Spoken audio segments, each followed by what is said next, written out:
Hi everyone, my name's Whalley and welcome to my YouTube page and welcome back for those of you who are coming back again. Today I'm going to show you how I make my family's secret sausage roll recipe. Let's get started!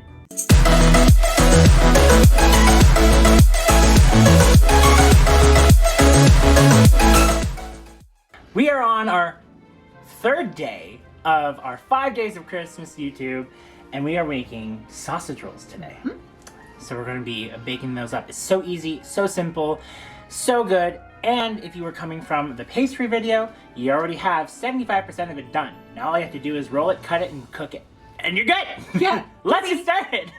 Easy. Alright, this is my mom. My recipe, of course, too. Yes! So what we're doing today is we're working with out of the 3 doughs we made in the last video, we're using our medium-sized dough for the sausage rolls today. So we're going to roll it out thin. Unlike when we did the butter tarts, we're going to roll it out thin this time. We're going to lay our sausages on, and we're just going to cut them up and bake them. It is so simple, so foolproof. Just don't burn them.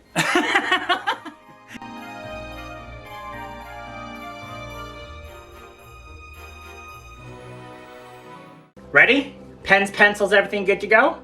Pause if you need. We'll go. So, 1 pound of tender flake lard, or substitution if you require that of any form of dietary. 5 cups of flour. I'm using all-purpose flour for this one. Unbleached. Unbleached? Mm-hmm. Unbleached. Unbleached. Yes. And then we're using 1 tablespoon of sugar.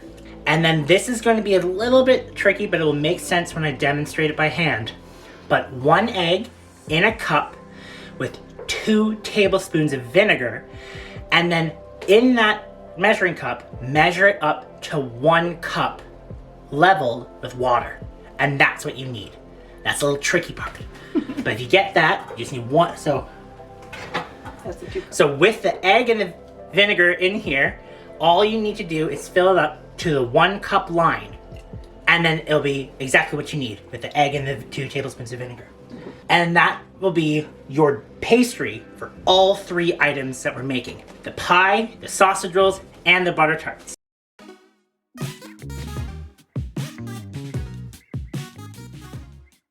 With our ingredients for the sausage rolls, it's super simple.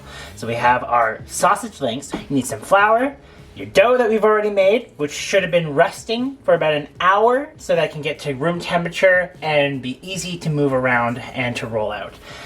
For our filling today, we are doing 2 types. We have cracked black pepper mustard, and we're doing a cranberry filling as well, because I thought that cranberry and sausage would be delicious together. And yes, of course, you don't have to put anything in it if you don't want to. They're totally fine just as is. At this point, I started flouring the counter to make sure the pastry wouldn't stick, just slightly dressing it across. Placing my pastry down so I can roll it out. Trying to get as thin as I can, but not paper thin. Once I got to this part, I used my scraper just to make sure I could flip over the dough after a reflour and get the other side going. The first stuffing I'm going to use is our black cracked pepper mustard. Just going to take a spoon to lightly slide it around the edges. You do not need too much because you don't want it to be too overpowering. Again, you do not need to fill the sausage rolls up with anything. You can just have it as the pastry is and enjoy it just as much. It's time to add our sausage links. I'm just going to do 2 at a time. Take it over with a light pinch, just enough to make it set nicely, and then with a sharp knife, slide it across just at the base. Then you separate it, tighten those edges, and set it to the side.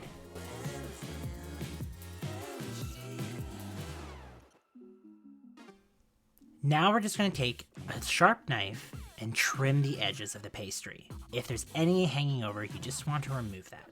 Have that sausage there, just showing a little bit.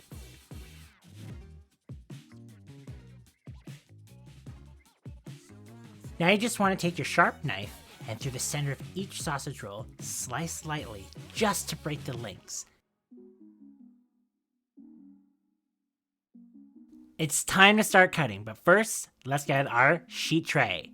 To set it to the side and grab yourself some parchment paper. You want to cut each piece and place them onto a fresh sheet of parchment paper. Just enough to cover as much as you see here. Now when cutting the sausage rolls, you can cut them to any size you like.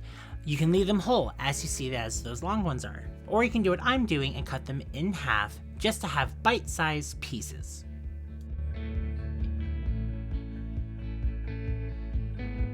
And there you have it. We have all our sausage rolls done. Our mustard ones on the left, our cranberries on the right.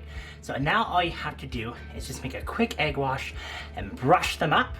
All you do is take a bowl, mix up some egg, get a brush if you can. If not, use your finger and just rub across the top. Put them in the oven.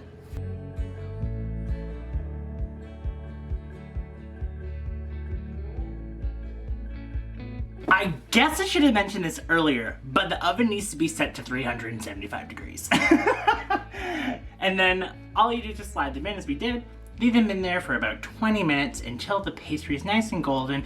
Please make sure that the meat is fully cooked. It should be around that time since we have it at this nice slow roast. My back. Ugh. So they're not done, but they're very close. One thing I would like you to do, hi. One thing I'd like you to do is just check them and rotate the pan so that the ones at the back can come to the front and that those ones that are a bit more brighter will get more golden.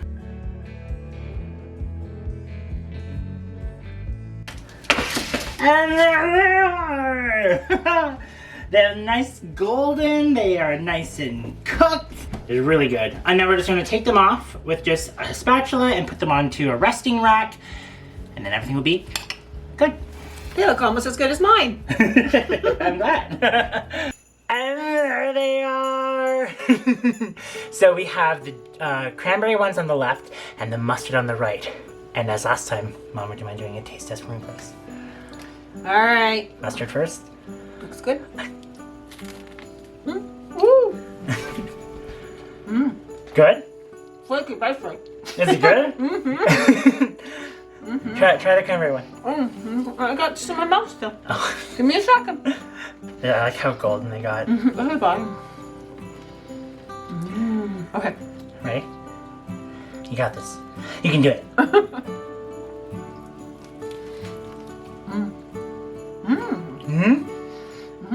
I like that. The cranberry? Oh yeah. Cranberry's good. Just a small bit of sweet. It gives a nice flavor. Very festive. Well, thank you. I'm glad that you enjoyed them. And that concludes our day 3 of our Christmas YouTube series. I am so happy I've been able to make some delicious pastries and baking again and being able to trust myself around food, because before, I know I'd probably eat every single one of these the second they came out of the oven. And I feel good that I've been able to do this and confident in myself. I'm really happy. But the most important thing is, I hope you're having fun. I hope you are taking a chance to bake these and that you get to make the most delicious, easy treats for you at any time of the year. But make them for someone special. Make them for yourself. Make them for a friend. Make them just because you want to make them. Either way, I'm happy that you chose to be here today and that you're going to go and make some of these or just enjoyed watching to see how they turned out. Thank you so much for being here, and don't forget to like, subscribe, and hit that little bell so you know when all my future videos get to come. We're going to be doing more stuff than just baking going in the future, but at least for the next video or two, there will be some delicious treats. The next one you should be seeing is our crisp apple blizzard. Can't wait to see you next time. I hope you have a wonderful day, evening, night, or sleep. Whatever you're doing, I hope it's fun. Take care. Bye.